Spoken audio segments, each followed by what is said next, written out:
I'm Dr. Gav Schneider. Let's spend a little bit of time understanding what the core skills that we need to have in a volatile, uncertain, complex, ambiguous and digital world are, and why it's important to develop them. Over the years, while we've been researching the psychology of risk, high performance, risk and leadership as a package, we've kept finding a common thread. And that thread really are the skill sets that are required to thrive both in business as usual and during disruption. Ironically, these skill sets work in both, but they work in different ways. So to understand this, the first skill set we need is the skill set of situational awareness.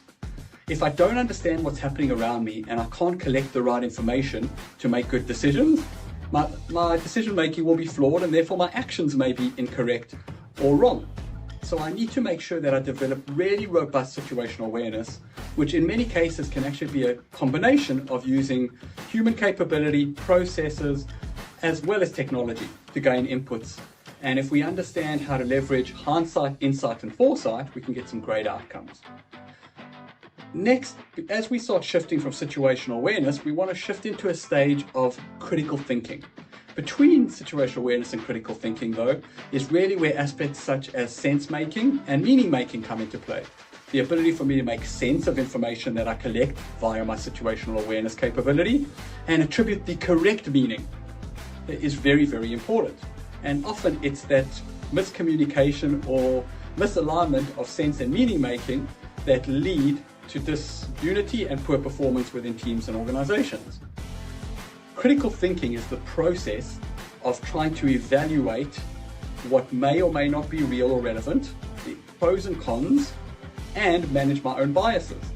So the process of critical thinking in a world that is dominated by misinformation, disinformation, malinformation has never been more important.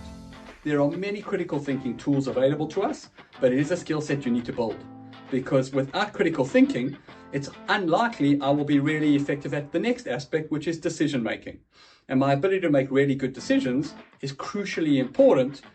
We've spent a lot of time discussing that in various aspects in different places, but practically for us, a good decision can be defined as the best possible decision in the most appropriate time frame based on intelligence.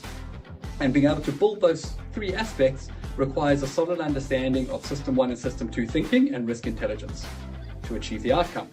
The next aspect is very often, it doesn't help that I could be situationally aware, apply sense and meaning making, critically evaluate things, make a decision if I can't communicate and bring other people with me once